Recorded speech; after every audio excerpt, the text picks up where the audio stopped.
Assalamualaikum warahmatullahi wabarakatuh. Perkenalkan, nama saya Surni Widiara Basa. Di sini saya dari kelas KWN Kewarganegaraan 6 LJ. Saya akan mengangkat topik terkait harga minyak goreng yang tinggi di awal tahun 2022. Seperti yang kita ketahui, harga minyak ini tinggi pada awal tahun 2022 sehingga pemerintah memberikan subsidi agar minyak goreng dapat dijual dengan harga yang jauh lebih murah dari harga pasaran, yaitu Rp14.000. Namun di sini pertanyaannya adalah, sekarang minyak goreng ini langka dan sulit ditemukan baik di pasar modern ataupun di pasar tradisional. Padahal Indonesia ini termasuk negara yang menghasilkan minyak sawit terbanyak ya. Namun kenapa minyak goreng ini langka?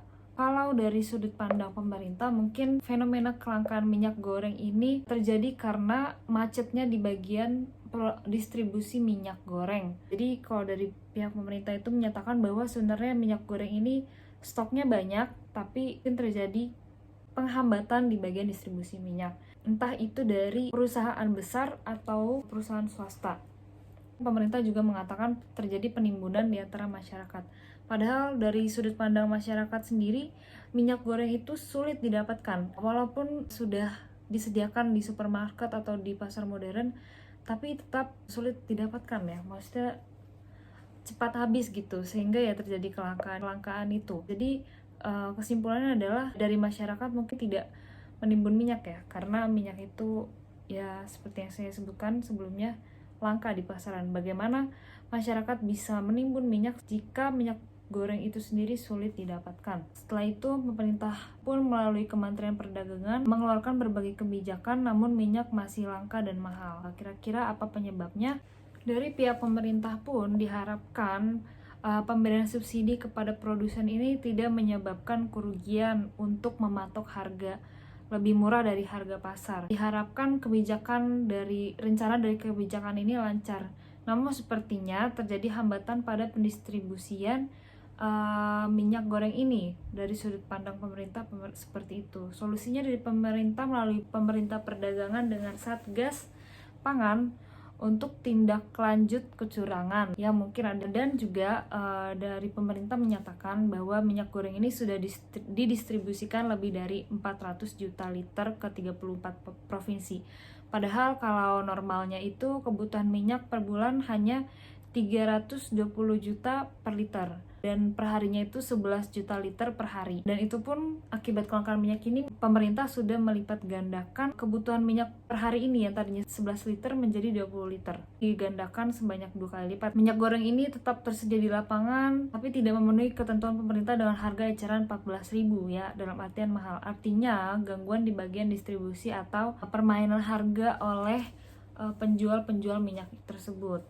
Akhirnya Kementerian Perdagangan berinisiatif untuk bekerja sama dengan Polri untuk pengawasan distribusi minyak. Dari pemerintah juga menyatakan mulai 1 Februari skemanya itu diubah dari subsidi menjadi DMO, bukan subsidi lagi, karena kalau menggunakan subsidi APBN kebijakannya tidak bisa berkelanjutan, jadi hanya cuma dalam satu periode doang.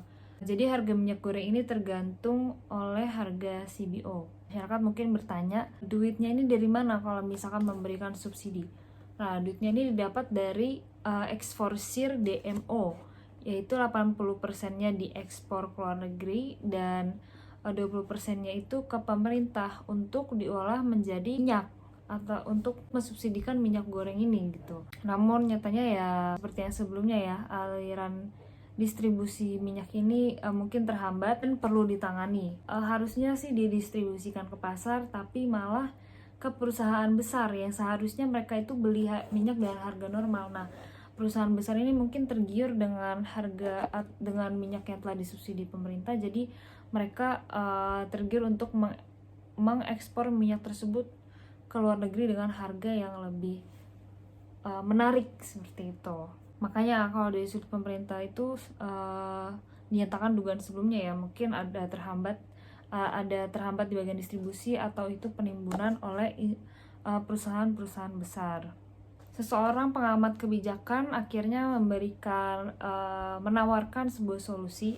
Jadi sebelumnya kan minyak ini mau diberhentikan subsidinya dan menggunakan DMO saja. Namun rupanya kalau misalkan menggunakan DMO mungkin akan terjadi disparitasi harga di beberapa daerah. sehingga seseorang pengamat kebijakan ini menawarkan solusi untuk membagi subsidi diesel. Jadi sebelumnya itu diesel itu diberikan subsidinya oleh pemerintah, diesel dan solar, yang mana itu diesel dan solar itu untuk bensin berkendaraan mobil. Nah, seseorang ini menyatakan bahwa seharusnya subsidi diesel dan solar itu dibagi untuk subsidi minyak sehingga bisa berkelanjutan, karena sebelumnya subsidi diesel dan solar itu berkelanjutan katanya. Subsidi diesel dan solar itu dibagi dua untuk minyak, dan kemudian untuk mendistribusinya kembali lagi ke pemerintah. Maksudnya subsidi minyak sudah didapatkan dari diesel dan solar, sudah dibagi dua nih. Nah, dianjurkan untuk subsidi minyak ini diberikan melalui bulog atau pemerintah, jadi tidak melalui perusahaan swasta. Karena kalau melalui perusahaan swasta, kita tidak bisa mengamatinya dengan intens mungkin maksudnya. Jadi, kenapa melewati pemerintah atau bulog agar pemerintah ini lebih bisa dapat dipercaya lah jika dipegang oleh pemerintah, karena pemerintah juga yang memberikan subsidi dan kebijakannya. Itu dia solusi yang ditawarkan oleh seseorang yang pengamat kebijakan pemerintah ini. Mungkin sekian dulu bahasan topik mengenai naiknya harga minyak di awal tahun 2020 atau kelangkaan minyak ini. Maaf bila jika ada salah kata atau salah penyebutan atau ada salah dalam pembahasan kasus ini oleh saya. Wassalamualaikum warahmatullahi wabarakatuh.